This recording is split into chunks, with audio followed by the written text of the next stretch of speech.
Well, hey guys, welcome back to Music Talk with John, and I'm continuing my little series here of Should It Stay or Should It Go?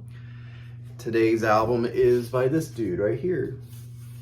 And I there's a song about a car, and I wonder if it could be a T-Bird.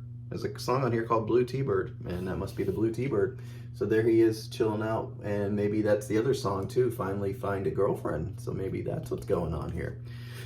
And Magnet and Steel, little love song. So anyway, it's this album right here. Walter Egan, Not Shy, came out in 1978. And I was just looking at I'd listed the personnel, but I just noticed like it didn't really list all these other people who played on here, but I was like, where's Walter Egan? And I just realized they showed like each song and what he played on each song. So looks like Walter Egan plays guitar and does some guitar solos and vocals. So that's what he does. Has a lot of cool people on here. So you have Walter Egan, like I said, vocal, guitar, and bass. He played bass on a couple songs. Then you have Annie McClune, backup vocals, not really familiar with her, and John Selk, bass and backup vocals. Then you have Mike Huey on drums, percussion, and I think I put, what was it, synth drums or something like that? I don't know what synth drums are. I don't know what I wrote there. I couldn't tell you.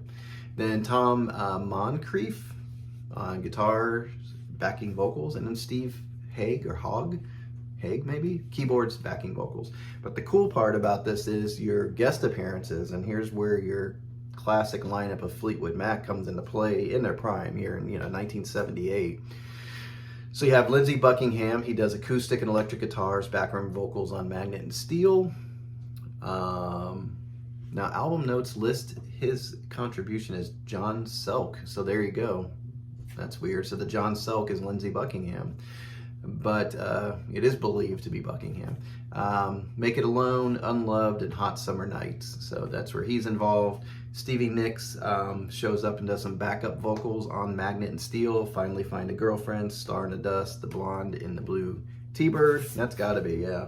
The Blonde and the Blue T-Bird. I think that's a blonde right there. And Just Wanting, and you can hear Lindsey's and Stevie's contributions to the vocals when you listen to it. And it's got a production that's very similar to that Rumors, that if you know the albums Rumors and then the first one there with Buckingham Nicks, it has that production sound, that Fleetwood Mac sound in this, from what I hear. And then you have Mick Fleetwood, and he shows up on drums and Star in the Dust and Make It Alone. It's produced by Lindsey Buckingham, so that tells you right there about the Fleetwood Mac sound. Richard Deschute, and Walter Egan. So there's all your producers. And the singles off of this were Magnet and Steel. That's the big one. If you don't know the title, you probably know the song if you hear it. Unloved and Just the Wanting. So there are 3 singles off the album. And so this was his second studio album. Like I said, it came out in 1978. All the music and the lyrics were written by Walter Egan. Clear production, like I said, that Fleetwood Mac sound, you can hear everything. All instruments can be heard. It's nice. It's got that 1970s Fleetwood Mac, Buckingham Nicks era feel. Nice guitar tones and riffs. Good hooks and melodies. Decent lyrics and storytelling. It moves it along. Nothing really silly or where you're like, oh my God, whatever. So it's weird. Why is there a John Selk on here? And then it shows Lindsey Buckingham. So I don't know. I don't know what that means. That's just a note. Anybody know who John Selk is? Let me know. Actually, let me look. Is there a John Selk musician? Why would they think it's Lindsey Buckingham?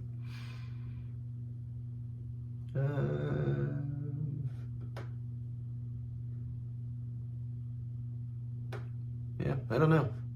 I don't know why they thought that was John Selk. Let me see. Is there a tie to Lindsey Buckingham?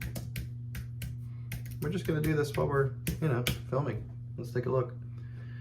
John Selk was his primary bassist who collaborated with singer-songwriter Walter Egan and worked on albums that featured production and backing vocals from Lindsey Buckingham, Stevie Nicks.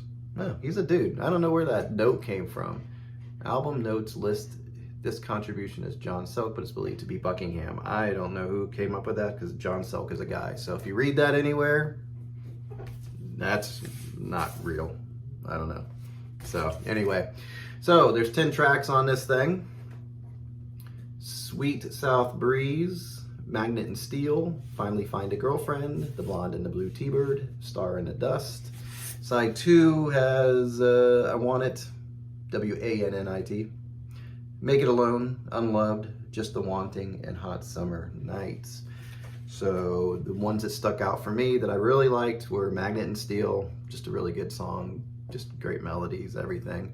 Finally Find a Girlfriend, good hooks and melodies in there, and I Want It. Those are my 3 top ones. All the songs are pretty dang good on here, but is it going to hold up? Is it going to be staying in my record collection? Well, I'll let you know what my rating is.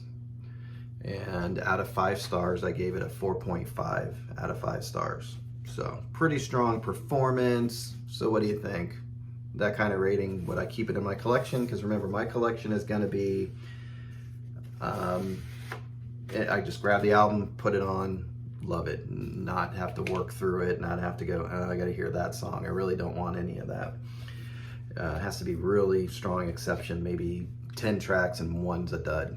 That might be the exception, but I'm really trying to get that solid in that collection where it's going to be, yeah, I think about the album, want to get it, or oh, I forgot about that album, I got to put that on. So is this going to stay? Is this going to go? Well, with a 4.5 out of 5, yeah, this bad boy is going to stay in my collection. So I don't know if you know anything about this album, let me know in the comments.